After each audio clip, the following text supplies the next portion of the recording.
Quando seu corpo se tensiona e fica tão intenso que respirar fica difícil e cada pulsação te machuca, falta ar. E quanto mais você tenta puxar, mais ele foge de você. Como quem tenta segurar um punhado de areia nas mãos. Pensando, pensando e pensando. Nada realista, só imaginando tudo que não devia. Teimosia, talvez. Sua confiança é como uma lágrima que desaba de tão pesada, mas cai tão devagar. Parabéns, você teve sua primeira crise de ansiedade. Foi horrível, né? Claro que seu corpo nunca faria isso com você de novo.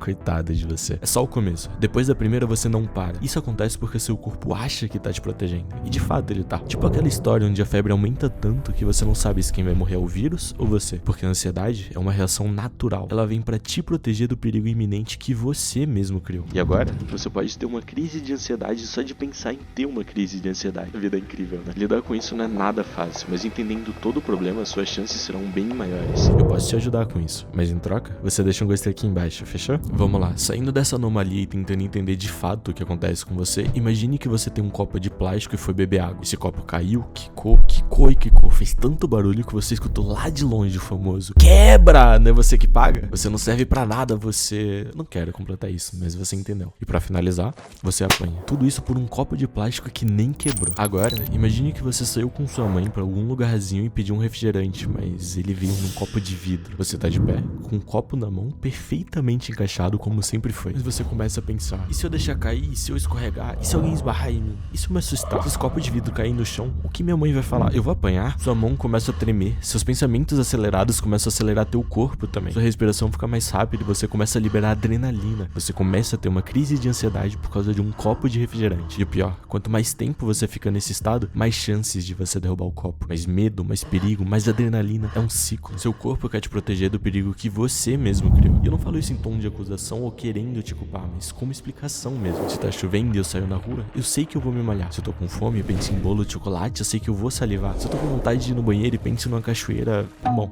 acho que você entendeu. O ponto é que seu corpo tem reações dentro dele pra estímulos de fora. Quando você estimula seu corpo a sentir medo simplesmente por segurar um copo, sendo que você já tem o costume de segurar um copo certo e derrubar a exceção, você começa a ficar ansioso. Ou seja, na minúscula porcentagem das vezes que você derrubou, agora você trata como se fosse acontecer sempre. Pra filtrar seus pensamentos e ter pleno controle sobre o que você faz, você precisa fazer mais do que evitar os pensamentos. Isso porque ver esse elefante no meio da tela, não imagine o elefante em cor de rosa. Naturalmente você vai imaginar. Isso porque nosso cérebro tende a ignorar o não e se concentrar no comando ou informação. Nesse caso, a informação é: imagine esse elefante rosa. Naturalmente você vai imaginar. Mas no lugar disso, se eu quiser evitar o pensamento sobre o elefante rosa, eu posso simplesmente te pedir pra imaginar o elefante azul, ou amarelo, ou sei lá, qualquer outra cor. Eu posso redirecionar seu pensamento te dizendo sobre o que pensar, mas nunca sobre o que não pensar. Por isso, quando eu tiver com um copo na mão e morrendo de medo de derrubar, para evitar a ansiedade, nunca tente se fixar no não pense. Não pense em derrubar, não pense na bronca, não pense que vai apanhar. O efeito é justamente o contrário. No lugar disso, tente começar a direcionar o seu pensamento. Sabia que você pode sentir a roupa em contato com seu corpo em todos os momentos do dia? Na verdade, você sente. Se você usar um anel, você sente ele se mexendo no seu dedo a cada movimento que você faz. Mas isso é completamente ofuscado por outros pensamentos, sensações e prioridades pra você. Você tá ocupado demais pensando nas consequências de derrubar o copo. O objetivo é justamente esse, mas de forma contrária. Escolher suas prioridades e pensamentos até chegar no ponto de ofuscar todo o medo e ansiedade que você tem. Porque afinal, tudo acontece dentro de você. Freud dividiu essa ansiedade em 3 tipos. A ansiedade da realidade, que é o medo do mundo real. Esse medo do copo que a gente acabou de conversar. O medo de derrubar, o medo da bronca. A ansiedade neurótica, ou melhor, o medo inconsciente de sermos impossíveis e que sejamos punidos por isso. E por último, a ansiedade moral, onde temos medo que nossos valores sejam violados, trazendo o sentimento de vergonha ou de culpa. Quando a ansiedade ocorre, nosso corpo tende a usar diferentes tipos de mecanismos de defesa para lidar com ela. Freud também comentava sobre o quanto esses mecanismos distorciam a realidade somente para que alguém pudesse fugir de um problema. Mas foi a filha dele, Anna Freud, quem identificou esses mecanismos, sendo eles negação, deslocamento, intelectualização, projeção, racionalização, formação reativa, regressão, repressão, sublimação e compensação.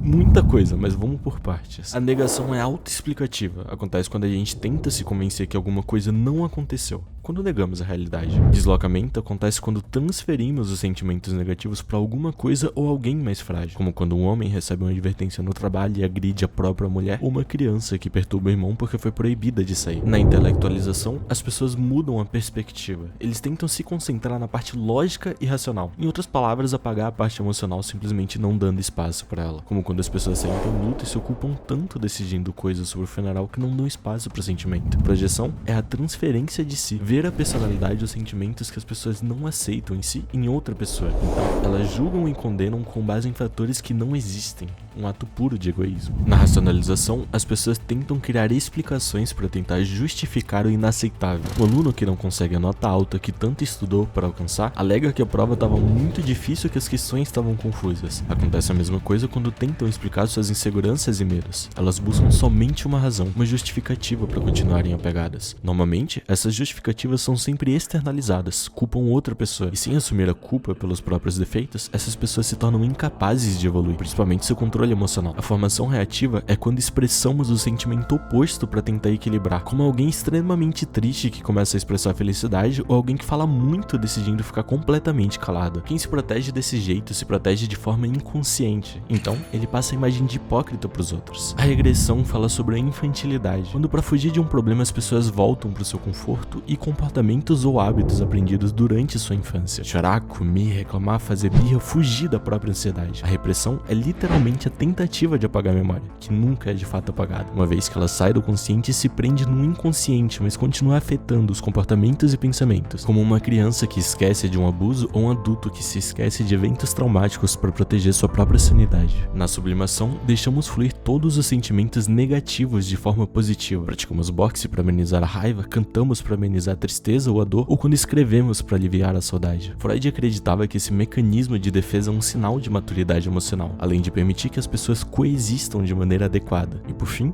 a compensação, quando uma pessoa tenta compensar a carência de um lado em outro lado da vida. Isso é, alguém que se considera pouco inteligente decide compensar se tornando muito mais forte ou bonito, enquanto alguém com menos físico compensa estudando mais, sempre compensando e evitando lidar com os próprios defeitos. Todos são mecanismos de defesa e aparecem de diferentes formas em diferentes momentos da vida. Cabe a você reconhecer e se adaptar para cada um de seus mecanismos individuais. Mas é crucial que entenda o processo. Você cria um medo incoerente distorcendo a realidade. Esse medo cria uma ansiedade tão forte que te deixa em crise de forma consciente, mas que sua consciência não consegue lidar direito. Então seu inconsciente decide te ajudar moldando sua mente de acordo com esses protocolos. Mas isso foge do seu controle. Para se controlar melhor e perfeitamente, você precisa se conhecer melhor. Para se conhecer melhor, você pode começar se fazendo perguntas e questionamentos sobre você. Uma pergunta minha para você é: você mataria para salvar alguém? E se tivesse escolha? E se não tivesse escolha? Como julgar quem merece morrer? Essa e outras questões eu respondi no último vídeo que tá aparecendo aqui na sua frente. Quando tiver tempo, dá uma passada lá. Aqui embaixo eu deixei alguns livros que eu tenho certeza que você também vai gostar e que vão te ajudar a evoluir. Dá uma olhada, comenta aqui se você gostar de algum deles e começa a ter mais controle sobre sua mente, já?